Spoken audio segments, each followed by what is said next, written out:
En principio, ¿qué te parece si entramos, para usar una imagen que quizás te es querida, al jardín de las etimologías? Sí. O también podríamos pensar en otra imagen que vos usaste, el aljibe o la torre invertida de las etimologías. Sí, son dos imágenes muy fecundas, me parece a mí, sí, está muy bien. A nosotros nos interesó mucho el trabajo que vos proponés, fundamentalmente en dos libros, en La palabra amenazada y en La etimología de las pasiones, acerca de la etimología. ¿Cómo podemos pensar la etimología para empezar esta charla? ¿Cómo nos podemos aproximar a esta disciplina? Bueno, a mí me parece que existe una especie siempre de curiosidad por el origen, por nuestro origen personal, nuestro origen histórico, pero también por el origen de la palabra, es decir, este fantasma que lleva cada palabra en sí misma, de su pasado, de su cronología, de los arquetipos a los cuales responde, etcétera. Esa curiosidad se ha ido quizás apagando con el tiempo por esta especie de devoción que hay de dirigirnos más a la actualidad y al futuro y no mirar lo que nos está diciendo el pasado. Pero yo creo que una de las empresas más interesantes de la epistemología moderna es ver cómo ciertas palabras se han ido transformando con el tiempo semánticamente, por la palabra pasión, que al principio era más bien símbolo de pasividad y luego se volvió significado de intensidad y desborde, etcétera. Y hay tantas historias de las palabras que no pueden decir de qué se trata de lo que estamos hablando. Por ejemplo, toma la palabra pandemia. A ver, qué interesante. Mira, la palabra pandemia es muy interesante, porque la palabra pandemia en sí misma no tiene ningún elemento que signifique enfermedad. Ajá. Quiere decir, viene de pan, que quiere decir totalidad. Vos tenés panteísmo, tenés panamericano, todas las palabras que empiezan con pan y que tienen que significar una totalidad de algún modo. Y demia viene nada menos que de demos, es decir, la misma palabra que está en democracia, en demagogia, etcétera, es decir, pueblo, ¿no? El pueblo, es el pueblo. Entonces, pandemia quiere significar simple y únicamente la totalidad del pueblo. No quiere decir nada con respecto a ninguna enfermedad.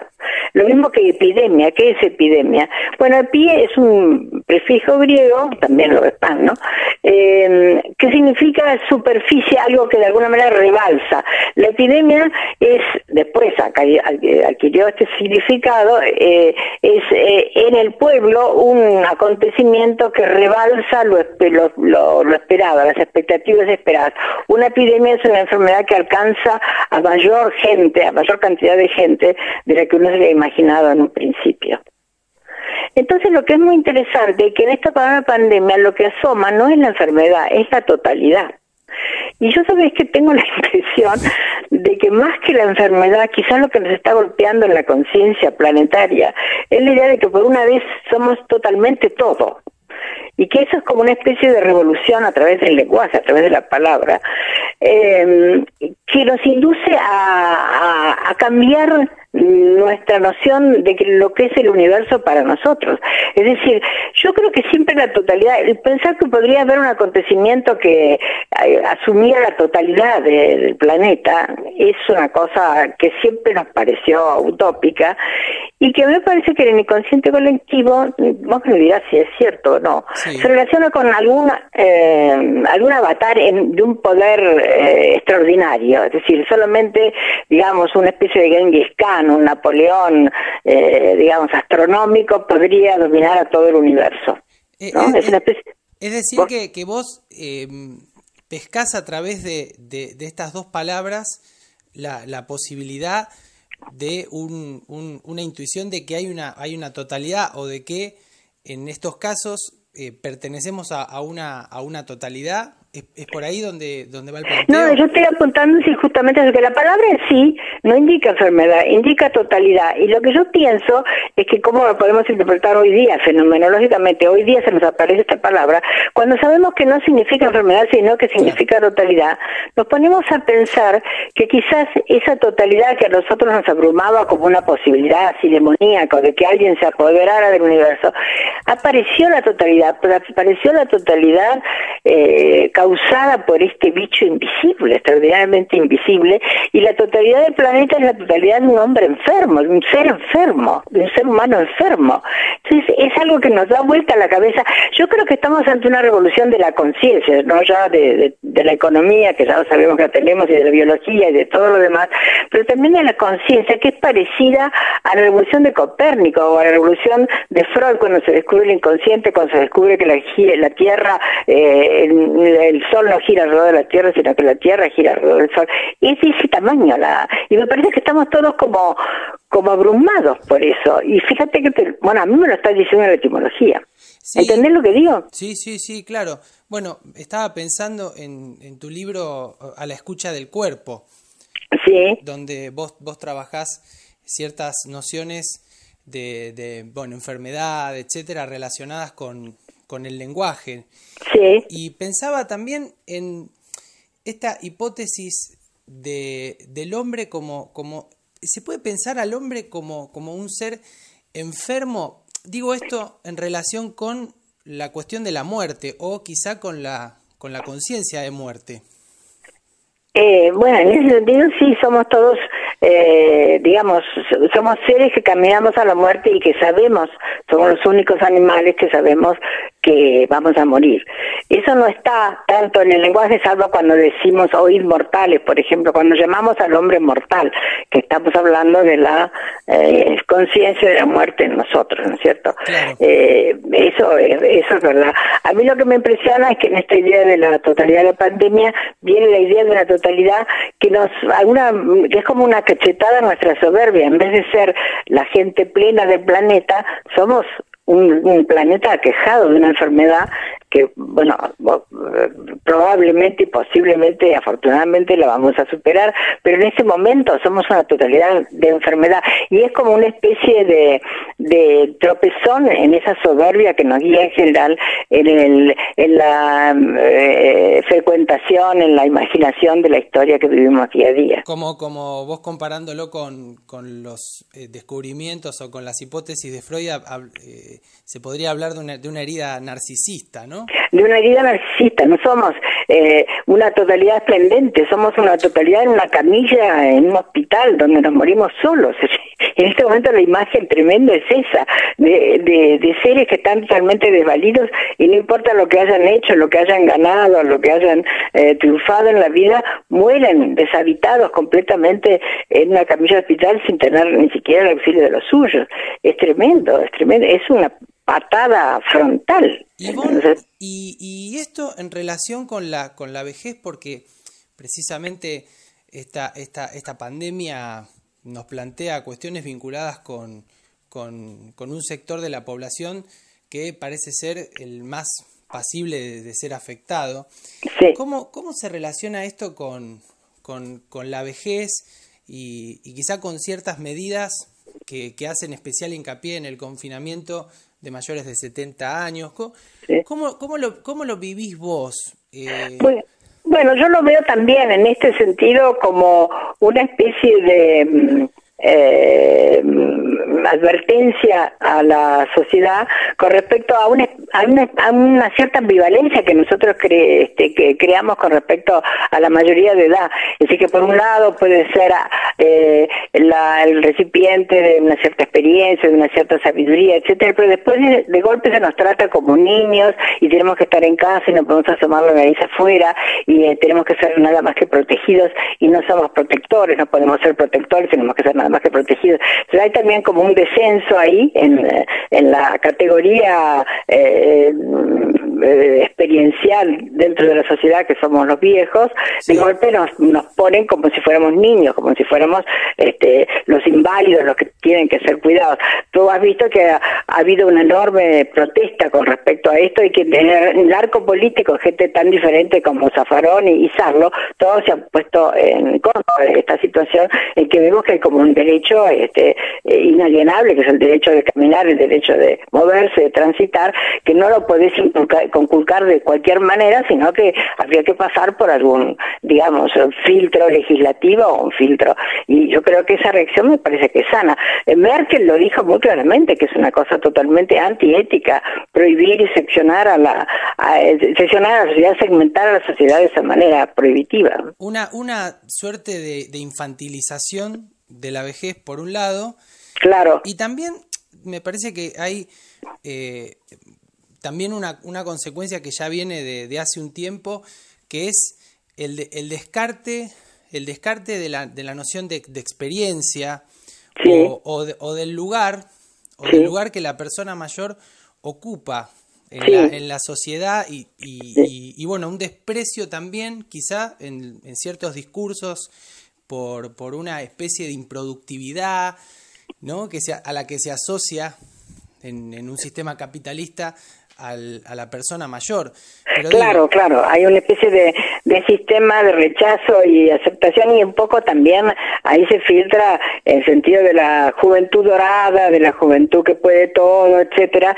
Y bueno, como muchos afirman, hay mucha gente joven que está muy arruinada por las drogas, por excesos de todo tipo, por falta de orientación, por falta de rumbo, y esa gente es quizás en la calle más peligrosa por su falta de cautela, por su falta de prudencia, por su falta de experiencia, que los ancianos, que más o menos ya hemos pasado el turno de las locuras juveniles, es que se dice, y tenemos otra sensatez, otra solidez y lo demás, ¿no es cierto? Y aparte, también digo, el descarte de la noción de experiencia, y yo asociaba que la etimología también es un rastreo, claro, de cierta experiencia quizá oculta de las palabras. De experiencia colectiva, sí, eso es muy interesante. Y eso la gente no se llega a dar cuenta, y cuando uno rastrea eso no es tanto como para refundar esencias, esencias que se imaginan que son esencias, que son siempre tenemos un movimiento dinámico en el significado de las palabras,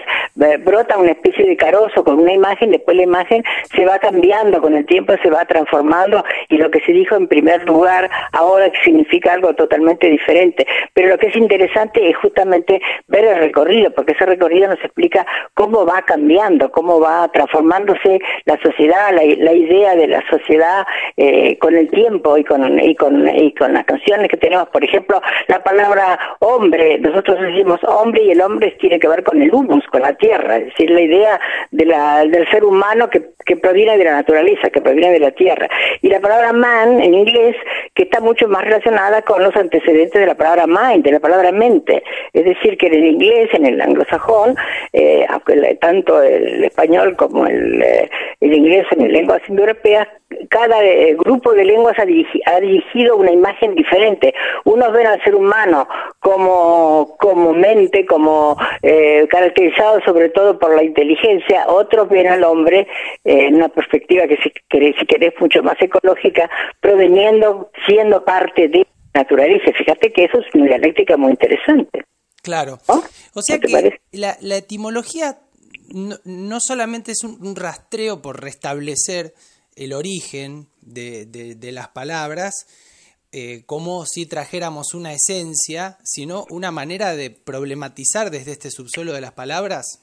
Claro, exactamente. Cuando vos ves que en inglés ocurren conceptos fundamentales dentro de un ropaje, dentro de una imaginería totalmente diferente de la que ocurre en español, vos decís, bueno, acá pasa algo. Es decir, la lengua es esa especie de magma que nos rodea a todos los seres humanos, pero ciertos grupos focalizan o privilegian ciertos significados y otros los dejan pasar. Por ejemplo, yo estaba pensando el otro día que la palabra soberbia no existe en inglés. Ajá. Y a mí no me parece que sea una casualidad que justamente dentro del grupo europeo los anglosajones han sido siempre tan soberbios, pero yo creo que pueden ser soberbios porque ignoran por completo el significado que tiene la palabra soberbia. Fíjate que en el español y en todas las lenguas del Mediterráneo la soberbia es un pecado capital, es creerse mejor que nadie, la competitividad total, ¿no? Sí. Pero en inglés no existe la palabra, es decir que una cosa es pride, otra cosa es arrogance, pero soberbia con la connotación que tiene de pecado capital, en el sentido de que nada puede ser más deplorable que te pongas en la cúspide despreciando al prójimo. Esa noción no existe. Ahí nombraste una palabra que también es muy característica del cristianismo, ¿no? La palabra prójimo. Sí, ahí tenés. ¿Qué es prójimo? La palabra prójimo, ¿cómo la y bueno, prójimo es próximo, ¿no? Próximo. Muchas veces la X es J, fíjate, México, ¿no? Prójimo es el próximo, es el que está cerca de mí, ¿no es cierto? Y la proximidad y la proximidad. Y a veces la proximidad no quiere decir que estés cerca de ti físicamente, sino que estás cerca porque vos te das cuenta que sos hermano en la especie y en el tejido social de esta persona que está contemplándote, que está en referencia tuya, ¿no? Claro, y recordando tu texto de la palabra amenazada, también haces una referencia a la palabra familia. Familia, esa es muy graciosa, la gente siempre se ríe mucho cuando hablo de esto. ¿Qué familia quiere decir? ¿Qué es lo que quiere decir? ¿Te acuerdas tú lo que digo? Sí, que es un conjunto de esclavos. El conjunto de esclavos, sí, porque la familia es un conjunto de fámulos, y fámulos eran los esclavos de los romanos. Claro. Y las familias romanas se contaban, o sea, se evaluaban según el número de esclavos y la calidad de esclavos que tuvieran, y por eso se llamó familia. Y por eso yo digo, se habla de familia cristiana y tú tienes que decir, etimológicamente eso significa conjunto de esclavos cristianos. Claro, con lo cual secretamente cuando decimos hay que defender la familia, sí. Podemos estar diciendo hay que defender este conjunto de esclavos. Claro. Después hay muchas cosas muy hermosas ahora que está tan de moda hablar de la mujer y todo lo demás. La palabra fémina, la palabra que después evoluciona en castellano y se vuelve hembra, y en francés femme, etcétera. Bueno, esa palabra tiene que ver con el pezón. ¿Por qué tiene que ver con el pezón? Porque según los indoeuropeos, la mujer es la que lleva el pezón. ¿Y por qué el pezón es importante? Porque el pezón provee la leche, ¿no es cierto? Es el elemento nutricio de la especie, con que el niño, digamos, empieza a desarrollarse. Es un órgano fundamental. Y lo bonito de eso es que en la misma raíz, esa fe, está la palabra felicidad. La palabra felicidad tiene que ver con felación, con el pezón que nutre, el pezón que también da placer. Es decir, y eso es muy hermoso, fíjate que es muy hermoso. Es decir, el lenguaje pone a la mujer como fuente de felicidad a través de esa fecundidad que tiene, de esa fertilidad que tiene, de esa capacidad de amamantar que tiene. No es precioso, a mí me parece precioso eso. Hermosísimo. Estaba recordando el capítulo o un subcapítulo que lo nombrás el cuerpo diminutivo. Ah, sí, eso es muy bonito, sí. Por ejemplo, la oreja es una orejita en realidad, y la rodilla es una ruedita. Eso es muy bonito. Es como que en latín, ahí salimos del griego y nos fuimos al latín. En latín el cuerpo está dominado de la pupila. ¿Qué es la pupila? Es la muñequita que tú ves en el ojo cuando una persona camina hacia ti y se refleja tu ojo. Eso es la pupila. ¿Te das cuenta? Sí. En el negro del ojo, cuando tú ves una persona que se encamina hacia ti, vos ves una muñequita, ¿no es cierto? Bueno, eso es la pupila, que es la misma palabra que la pupila de un establecimiento educativo, o tiene que ver con la pupea, o los puppet, o el títere, o la muñeca de otros idiomas, ¿no? Claro, bueno, son estos tesoros. Vos sabés que cuando yo leía estos dos libros, pensaba en una especie de retruécano con los títulos tuyos, sí. Porque vos llamás, uno la palabra amenazada, donde está un trabajo también muy fuerte con las etimologías, sí. Que es uno de tus sellos, desde ya. Después sí. en la etimología de la pasión, y yo pensé en invertirlo también, ¿no? Que vos sostenés o practicás una pasión por las etimologías. Sí, efectivamente. Sí, eso sí es verdad. Sí. Una pasión, me parece... una pasión etimológica. Sí, efectivamente. Para mí ha sido siempre como una especie de caudal y bueno, no por nada. Fíjate que también Borges era un apasionado de las etimologías y todo el tiempo los estaba sacando a relucir. Y yo siempre me mantuve muy fiel a eso y tuve que pelear mucho. Tú sabes que yo me doctoré con Chomsky en Estados Unidos y allí había una total aversión al tema etimológico o al tema diacrónico, al tema histórico en las palabras.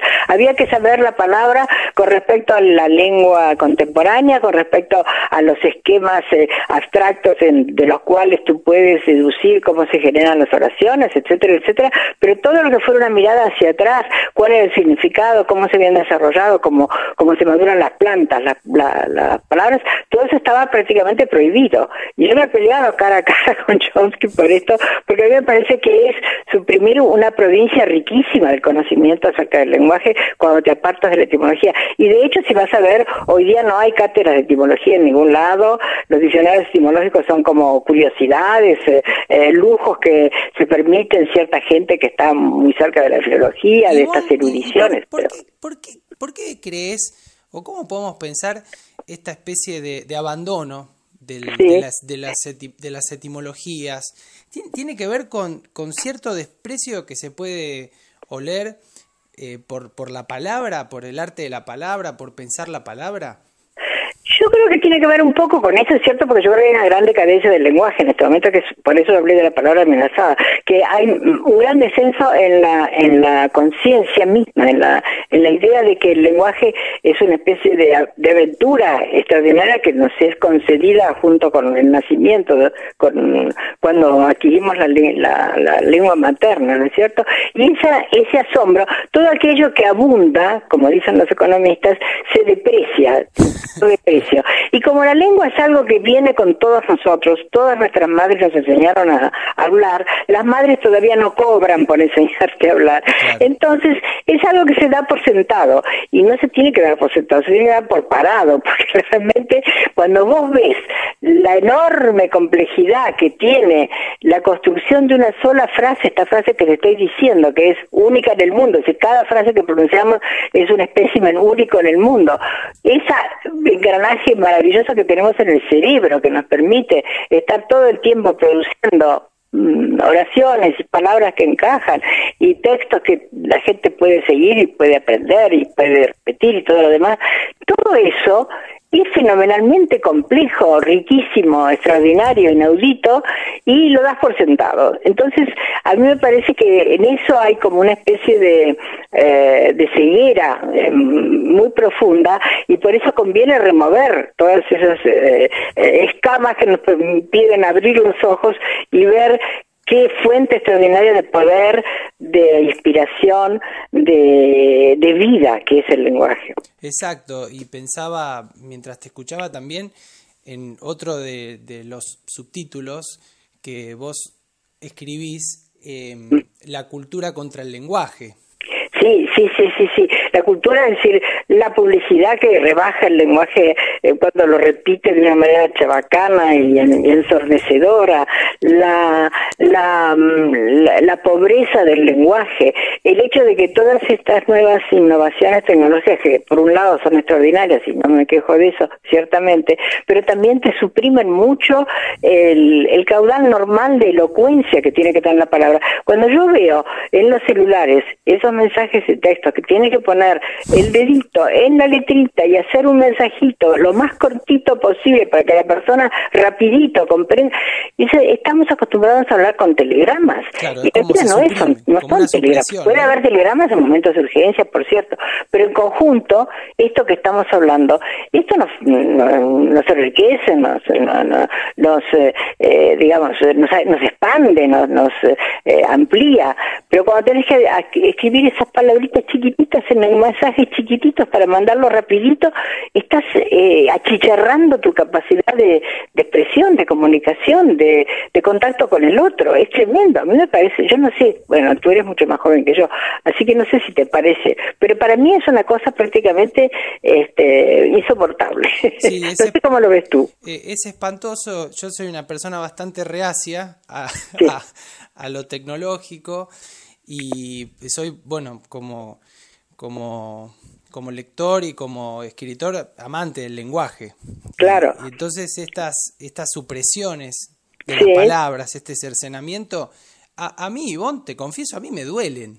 Ah, bueno, qué suerte que me digas, porque yo digo, a veces pienso, pero esto me pasa porque soy vieja, y viene otro mundo donde ese tipo de cortajeo va a significar otra cosa, pero a mí me parece que lo que se está podando, mutilando, es demasiado esencial. cuando salió el email, yo me acuerdo que me puse muy contenta, porque pensaba yo, bueno, yo desde chica me ha gustado mucho el género epistolar y siempre he sido amiga de escribir cartas y cartas largas y me encanta recibir cartas largas y todo lo demás, bueno. Y cuando llegó el mail dije, qué bien, porque el problema que tenían las cartas es que tenías que ir al correo. Se va a restablecer el género epistolar, porque tenías que hacer la cola y la estampilla y el sobre y todo lo demás. Y el mail te solucionaba eso, un clic y ya pasaba y tenías toda la posibilidad de escribir mails largos, mails cortos, los mails que correspondieran con el mensaje que tenías que comunicar, ¿no es cierto? Bueno, pues no, los mails también se empezaron, el género epistolar en el mail se chicharró mucho. Yo no sé por qué, eso sí que no me lo explico. Pero yo mando mails muy largos y me encanta recibir mails largos y tener como cartas, cartas mails, digamos, ¿no? Y me doy cuenta que la gente en general no hace eso.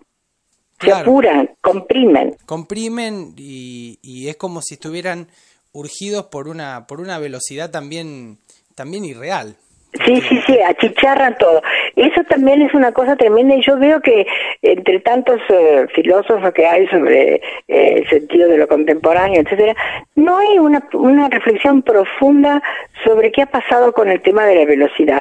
Sí hay ciertos escritos sobre la lentitud. Ahí está ese Carlos Noré, que es un canadiense que escribe sobre la lentitud, que es interesante. Sí. Pero el tema de cómo la velocidad y que los países que han sido los países que son o pretenden ser los países así, digamos, líderes en el mundo, lo han sido en gran medida por la capacidad de velocidad que tienen. Sí, y ¿no crees que es importante, digo, esta lentitud, este demorarse en las palabras, en la conversación, sí, estos hallazgos inesperados, sí, a través de seguir una palabra, que es importante esa pausa, esa demora?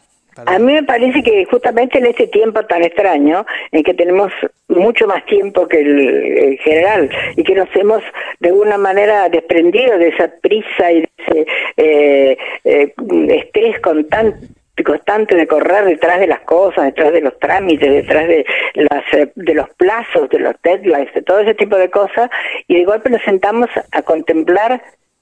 ¿Qué contemplamos? Y bueno, contemplamos películas, contemplamos conversaciones, recordamos eventos que podemos narrar, recordamos novelas, y eso todo está hecho a través del sentido del saboreo de las palabras, de las palabras que realmente nos han tocado, nos han llegado, nos han constituido, porque el lenguaje nos constituye, eso también hay que tenerlo, y para eso necesitas una especie de vida interior, pero eso es una mala palabra, vida interior no existe, la gente está nada más que en la acción, y cuánto ganás, cuánto conocés, cuánto has viajado, cuánto, etcétera, y no sobre cómo la experiencia de tu vida ha madurado en un lenguaje, en un poema interior que es el que te sostiene, ¿no? La palabra restituye la interioridad. Sí, exactamente. Amenazada, para usar otra palabra tuya. Y también pensaba en, digamos, el erotismo de las palabras. Sí. No sé si me expreso correctamente, pero digo, la palabra como fuerza erótica.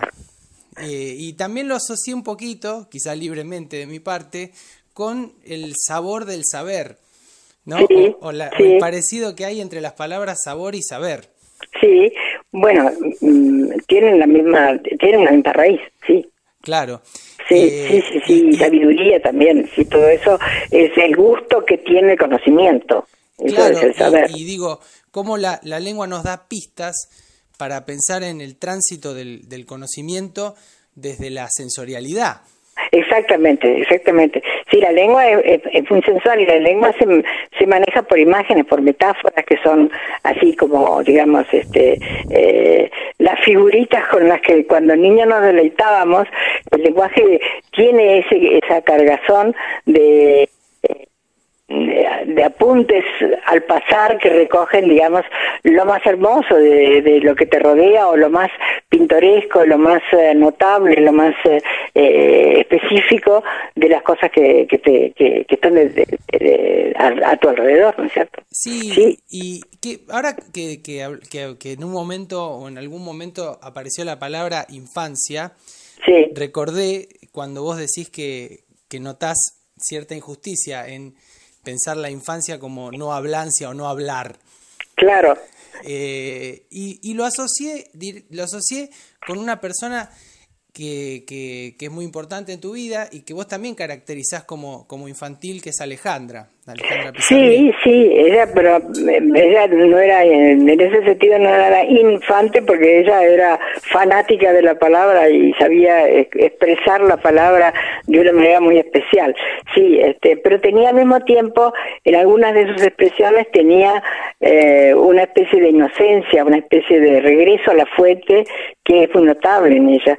Yo ahora estoy por publicar un artículo que se llama La inocencia feroz, y es sobre Alejandra, y cómo ella, y también noto ahí cómo ella se retrotrae a su infancia y se acuerda de ella misma como una niña así enamorada del sol y feliz en su momento, y luego después viene el conocimiento del fracaso de la vida, del fracaso del amor, y que le llega también de todas maneras muy muy temprano a ella, ¿no es cierto? Enamorada del sol, en alguien que dijo que la luz, algo así creo que había dicho, es solo el recuerdo en la oscuridad de la noche, ¿no? O es la memoria de la noche. Sí, una vez me escribió, y lo tiene en alguno de sus poemas: la luz es solo luz en la memoria de la noche.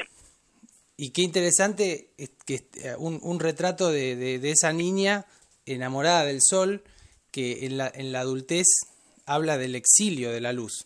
Claro, y habla todo el tiempo de las tinieblas, que la rodean, ¿no? Y además dice, también habla del fracaso de la palabra, cuando dice, si digo pan comeré, si digo agua beberé, como diciendo, yo he tratado de llevar a las palabras hasta más allá de sí mismas, y eso no me ha resultado, es decir, no he podido hacer una palabra que sustituya a la vida, y ahí es cuando empieza ella esa especie de espiral negra que la conduce al final, ¿no es cierto? Es quizás esa proximidad hacia lo indecible que quizá tocó Alejandra en su poética. Sí. Digo, esa palabra que está rozando el silencio. Claro, y ella decía, otro de sus lemas era: sospecho que lo esencial es indecible.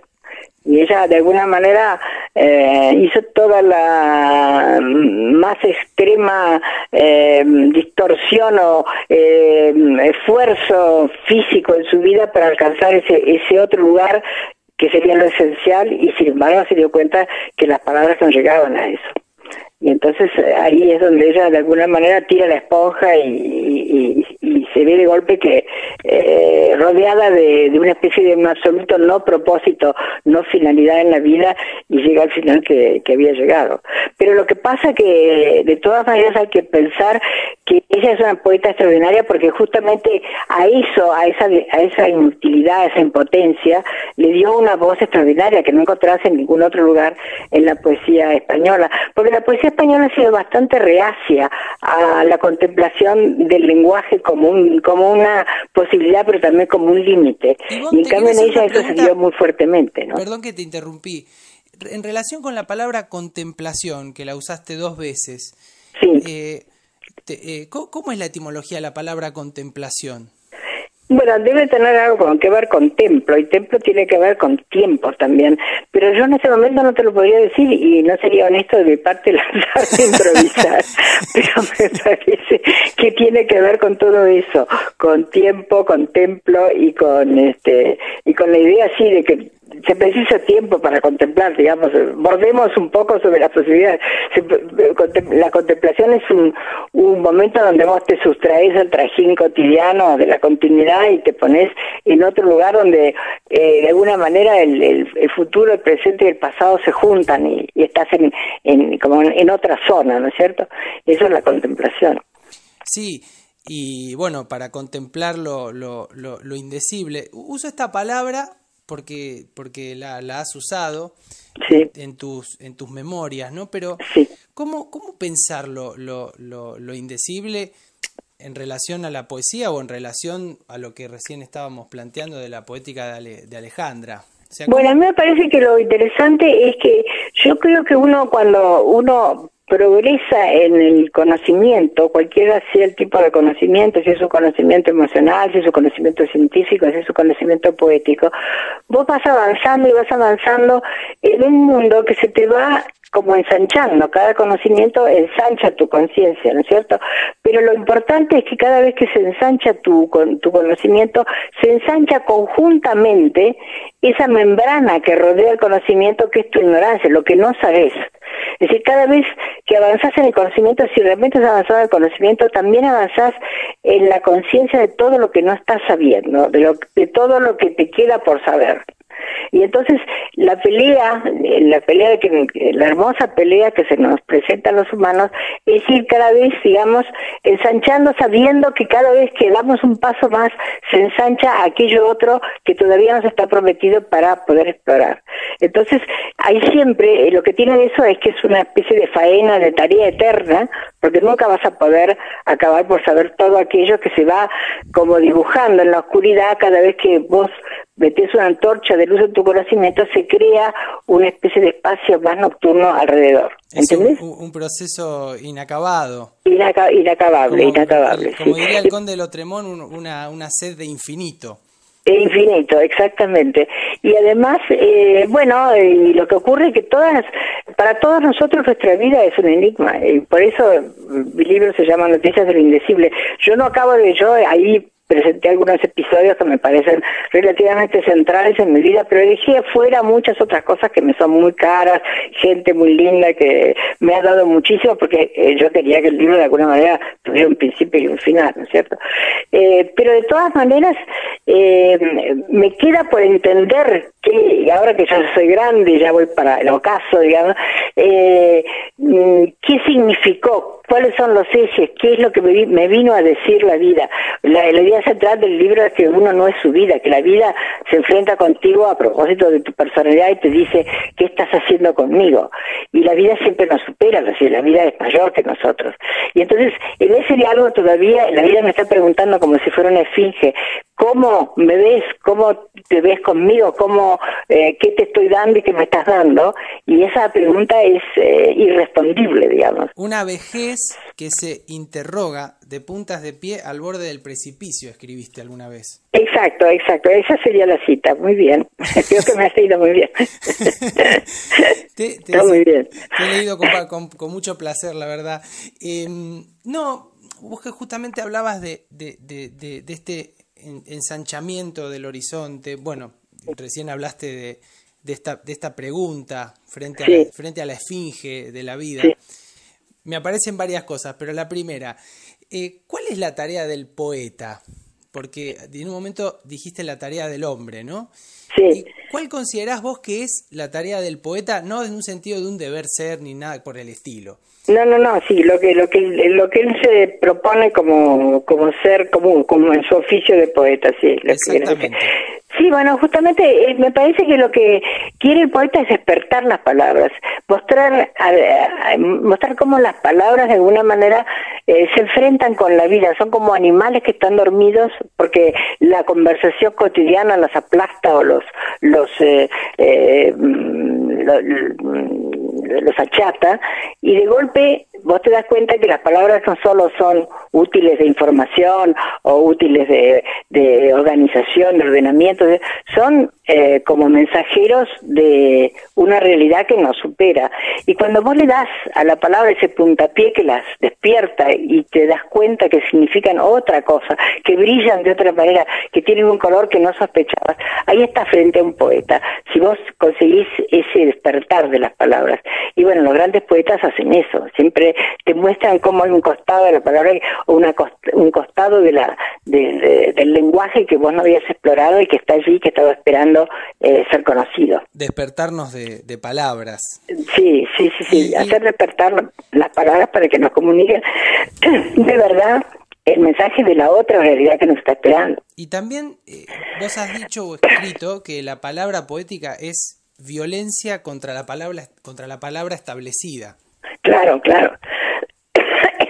Sí, porque el discurso racional, el discurso de los medios, el discurso de la academia, el discurso de la prensa, el discurso de la historia oficial, todo esos discursos en realidad van como resecando la palabra, la están como colocando en una especie de biblioteca de volúmenes muertos, y cuando llega el poeta da una patada y abre todo eso y lo renueva y te muestra que no son bibliotecas, sino que se trata como de enormes palacios de pájaros que vuelan. Esas son las verdaderas palabras. Cuando viene un poeta como Neruda y te dice, quiero escribir los versos más tristes de esta noche, bueno, lo dice de una manera que te das cuenta que nunca se ha dicho así. O cuando Alejandra dice escribir con palabras de este mundo que pasó, que partió de mí un barco llevándome. Bueno, ahí te das cuenta que ella le da el sentido de la palabra barco, un sentido totalmente inesperado para vos. Bueno, vos tenés un poema muy hermoso sobre la tristeza, canto de amor a la tristeza, creo que se llama. Ah, sí, pero ese yo creo que no lo he publicado. Porque lo he encontrado por internet. Ah, sí, esa es una de las grandes sorpresas que nos da, y uno de los grandes favores que nos hace la vida tecnológica, que es que de golpe uno se encuentra con un texto que nunca publicaste, pero que alguien lo copió de algún cuaderno tuyo y anda por allí. Sí, y eso a mí me produce mucho placer. Yo sí, ese nunca lo publiqué, pero me encanta que lo hayas leído. Es muy lindo texto porque en ese texto vos escribís sobre cuidarnos, cuidar nuestra tristeza también. Sí, de no tratar de entrar en esa especie de ¿cómo se llama? De lema o